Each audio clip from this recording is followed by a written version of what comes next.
L'Assemblée va maintenant entendre une allocution de son Excellence Bucar Nishani, président de la République d'Albanie. Je prie le protocole d'accompagner son Excellence.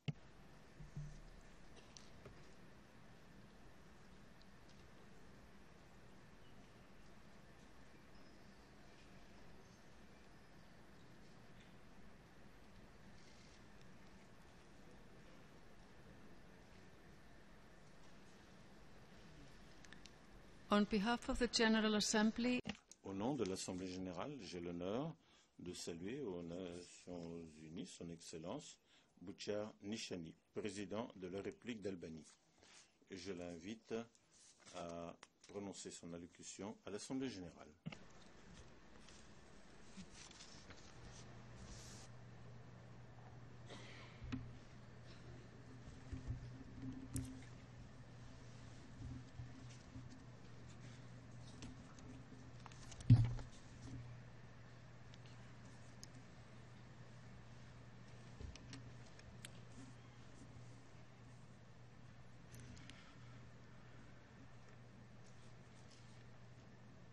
Mr. President, Monsieur le Président, Excellences, Mesdames et Messieurs, c'est avec grand plaisir que je prends la parole devant cette 69e session de l'Assemblée générale des Nations unies. Tout d'abord, qu'il me soit permis de féliciter le président de l'Assemblée à l'occasion de son élection. Qu'il n'ait aucun doute quant au plein soutien de mon pays au cours de cette session. Je suis convaincu que, sous sa houlette, et grâce à ses trésors d'expérience, nous irons encore plus loin après la réussite de son prédécesseur, qui a travaillé avec détermination pour atteindre des résultats concrets. En outre, je voudrais saluer le secrétaire général pour son esprit d'initiative et sa sagacité à la tête des Nations unies, et pour les efforts sans relâche qu'il fournit afin de revitaliser et de réformer notre organisation. Monsieur le Président, l'Albanie est attachée à une organisation des Nations unies efficace et cohérente, à la hauteur de la tâche. Un système multidimensionnel. Nous sommes favorables au renforcement de son rôle et de sa contribution pour préserver la paix et la sécurité, pour éliminer la pauvreté, les inégalités et les disparités, et pour faire advenir un développement économique et humain durable, tout en promouvant, en respectant et en protégeant les droits de l'homme en tant que valeur universelle de toute l'humanité. Une organisation des Nations unies plus efficace, à même de réagir rapidement face aux crises, qu'elles soient provoquées par l'homme ou qu'elles soient naturelles, à même aussi d'utiliser efficacement les ressources humaines et financières disponibles, représente la clé pour atteindre ces objectifs dans un monde de plus en plus déchiré par les guerres et la faim. Monsieur le Président, maintenir, restaurer et renforcer la paix et la sécurité constitue l'un des 3 piliers de l'action des Nations unies.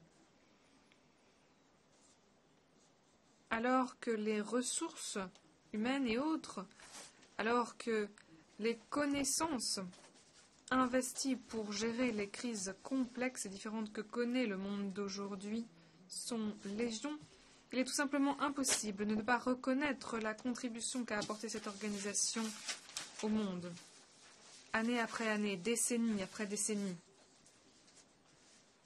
Et pourtant, la paix, la sécurité et les valeurs humaines continuent d'être mises en danger en 2014. Ce qui exige une réaction plus dynamique, plus coordonnée, plus rapide de la part des Nations unies. Nous déplorons les événements qui ont lieu au Soudan du Sud, des événements catastrophiques qui continuent d'ébranler la conscience humaine. Un conflit irrationnel basé sur des motifs ethniques n'a provoqué que trop de souffrance pour des civils innocents. Seule une solution politiquement négociée, dans le cadre de laquelle les droits de toutes les communautés concernées seront pris en compte, protégés et respectés, pourra contribuer à retisser la confiance et la bonne entente, et à ouvrir la voie à un meilleur avenir pour le plus jeune État de ce monde. Les mots viennent à manquer lorsque l'on veut décrire la situation en Syrie. Après plus de 3 ans d'un combat meurtrier, l'on peut à peine imaginer comment il est possible de vivre dans ce pays.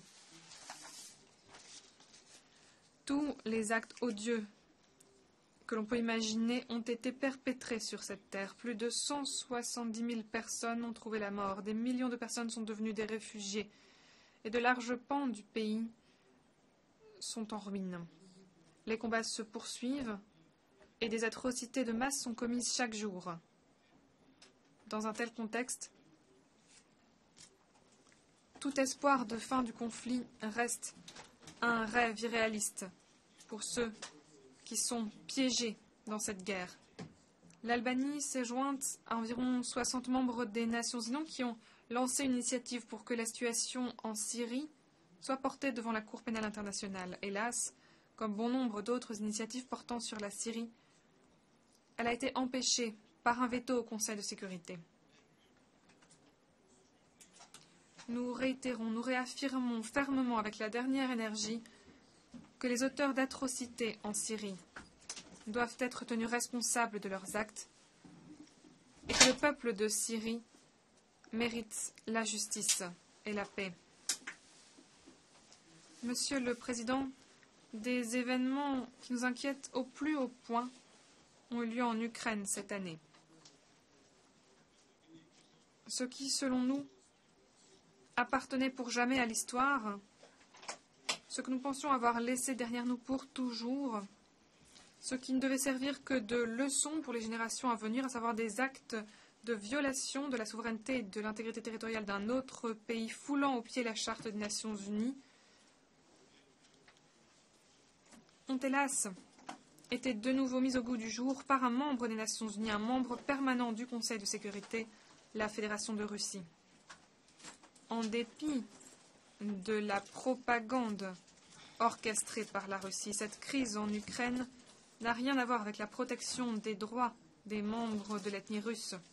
Non, c'est bien plus simple que cela. Dès le début, il ne s'est agi que des ambitions d'un pays de redessiner ses propres frontières pour satisfaire les appétits territoriaux d'un voisin plus puissant.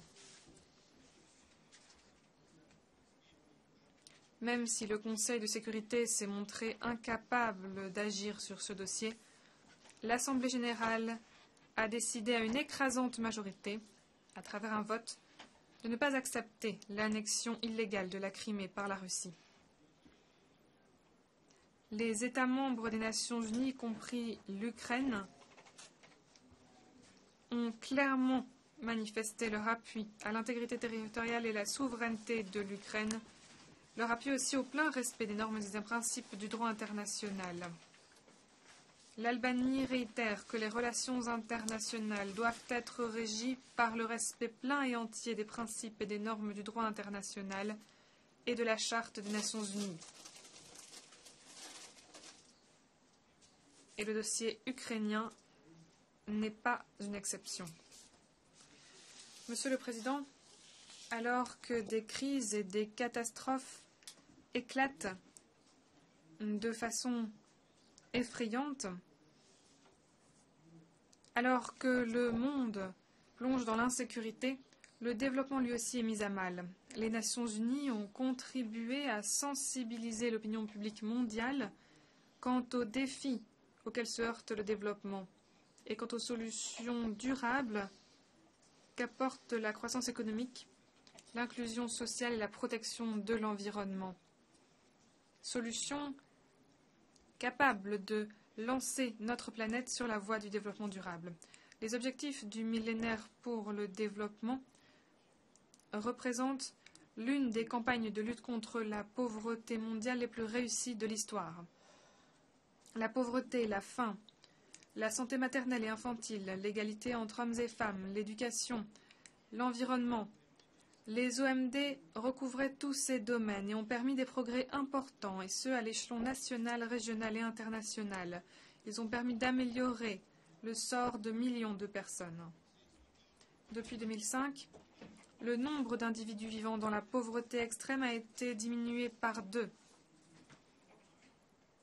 Cependant, alors que quelques mois seulement nous séparent de l'échéance fixée, il nous reste énormément de travail à abattre. Nous sommes en train de forger un autre programme de développement ambitieux à long terme pour un développement durable.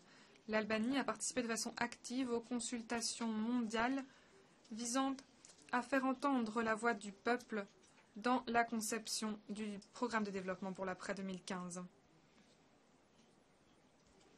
L'Albanie a accepté de tester un objectif de développement proposé en matière de gouvernance et d'état de droit comme moyen pour parvenir au développement durable.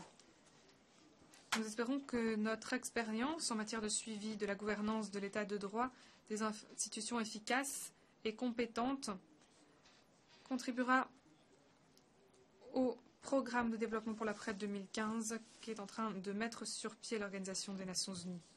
Monsieur le Président, le terrorisme demeure une menace de taille pour la paix et la sécurité internationale et la lutte antiterroriste reste une priorité qui mérite un engagement au plus haut niveau. Nous savons que cette menace mondiale ne saura être contrée qu'à travers des initiatives collectives et vigoureuses. L'Albanie condamne dans les termes les plus vifs tous les attentats, tous les actes terroristes perpétrés par des groupes et des organisations terroristes en Irak et en Syrie, y compris et notamment par l'État islamique en Irak et au Levant, EIL. Nous savons que le terrorisme est une menace qui se joue des frontières, une menace qui pèse sur des pays et des régions en particulier, mais aussi sur les valeurs humaines et les principes qui sont les nôtres. Consciente de cela, l'Albanie s'est jointe récemment à la nouvelle coalition internationale qui a été forgée pour combattre et pour finalement vaincre l'EIL. Monsieur le Président, l'intégration et la coopération européenne dans la région et la situation sécuritaire et géopolitique en Europe ont connu de vrais changements ces mois derniers. Les Balkans occidentaux, région à laquelle appartient mon pays, est une région européenne très importante sur le plan géostratégique. Une région qui récemment s'est pleinement engagée sur la voie de davantage de stabilité politique, davantage de progrès économique et un développement durable, en renforçant la coopération, les relations de bon voisinage et la consolidation de la paix.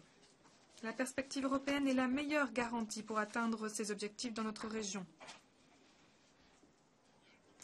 Nous sommes bien décidés à résoudre dans les meilleurs délais les problèmes bilatéraux, dans l'intérêt de nos citoyens et de nos relations de bon voisinage. Nous savons que trop bien que de nombreuses mesures doivent être prises pour éliminer la corruption et la criminalité organisée. Comme tous les pays de la région, nous avons dit notre détermination à mener à bien des réformes conjointes permettant de déboucher sur davantage de stabilité économique, de prospérité pour nos citoyens, permettant d'ouvrir les marchés et d'attirer des investissements étrangers. Monsieur le Président, la République du Kosovo est un membre de notre famille des Balkans occidentaux. C'est le plus jeune État de la région.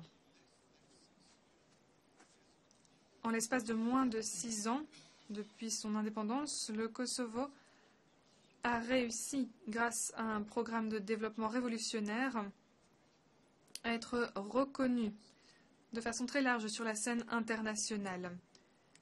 Il est entré avec succès dans des organisations internationales, régionales et mondiales, comme la Banque mondiale, le FMI, la BERD, la Banque européenne pour le développement, la Commission de Venise, le processus de coopération dans l'Europe du Sud-Est, et ainsi de suite. Le Kosovo est devenu un moteur de paix et de stabilité dans la région. Et l'Albanie appuie pleinement le développement du Kosovo dans son ensemble, ainsi que sa stabilité et l'intégrité territoriale du Kosovo dans ses frontières actuelles. Les progrès réalisés par ce pays, la nouvelle atmosphère dans la région et la nécessité pour notre région dans son ensemble de s'engager davantage dans la voie de davantage de coopération et de prospérité ont permis le succès des négociations appuyées par l'Union européenne entre le Kosovo et la Serbie en tant que partenaires sur un pied d'égalité. Ces deux pays ont trouvé des solutions concrètes aux problèmes techniques d'importance pour leurs citoyens. Avec le temps, nous avons vu que la décision de s'engager sur la voie du dialogue était une décision sage. Le dialogue a donné des fruits tangibles. Il a rapproché ces deux pays. Il a facilité et accéléré l'intégration européenne pour les deux États.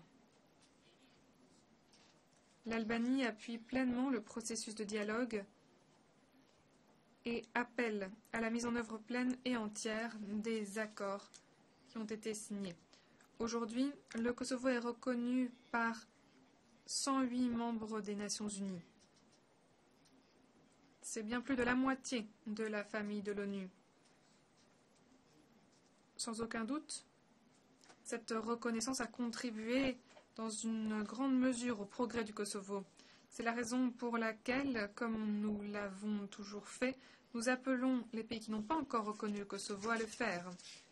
Ce faisant, non seulement ils aideront le peuple du Kosovo à aller de l'avant, mais ils contribueront également à la paix et à la stabilité dans la région.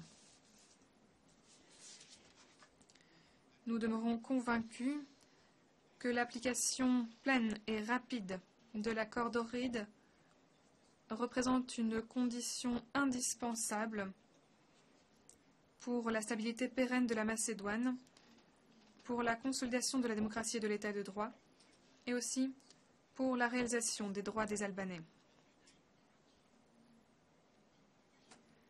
L'Albanie encourage la poursuite du dialogue entre les autorités de Belgrade et les Albanais de la vallée de Preševa pour promouvoir leurs droits, conformément aux normes internationales, en mettant notamment l'accent sur le règlement des problèmes économiques, sociaux, scolaires et culturels. Mesdames et messieurs, au cours des 20 dernières années, l'Albanie a vécu une véritable transformation, passant de l'état d'État totalitaire à celui de démocratie fonctionnelle. Les progrès sont manifestes, notamment dans le domaine des droits de l'homme. La promotion et la protection des droits de l'homme constituent une priorité nationale pour l'Albanie. Ce sont des éléments qui font partie de notre politique étrangère. L'Albanie représente un modèle précieux de respect de la diversité, de tolérance, de coexistence. Un exemple pour toute la région des Balkans et au-delà. Pour le peuple albanais, la tolérance et l'hospitalité sont des valeurs intrinsèques qui font partie de nos traditions nationales. L'Albanie a présenté sa candidature pour entrer au sein du Conseil des droits de l'homme pour la période 2015-2017. Ce n'est là que la conséquence logique du chemin que nous avons parcouru vers l'édification d'une société basée sur les droits de l'homme. À nos yeux, l'Albanie a accumulé une expérience importante au fil des ans, depuis l'avènement de sa démocratie, et peut partager cette expérience avec les autres pays des Nations Unies. Et ce n'est pas tout. En réaffirmant l'universalité, l'indivisibilité et l'interdépendance des droits de l'homme, l'Albanie est décidée à apporter une perspective nationale et régionale aux délibérations du Conseil et à ses activités de plaidoyer pour les droits de l'homme de par le monde.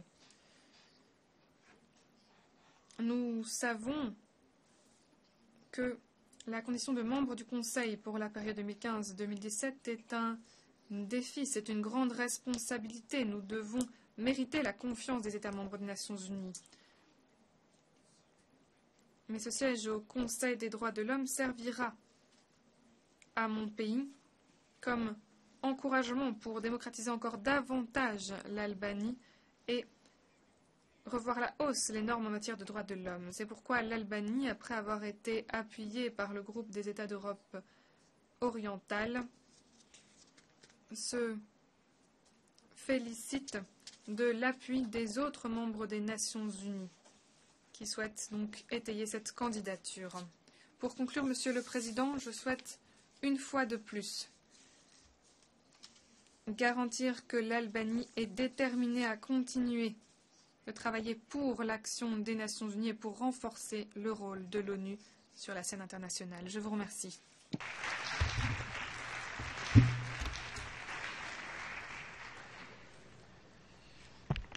On behalf of the General Assembly, Au nom de l'Assemblée générale, je tiens à remercier le président de la République d'Albanie pour l'allocution qu'il vient de prononcer. Je voudrais demander aux représentants de bien vouloir rester à leur place pendant que nous escortons le président.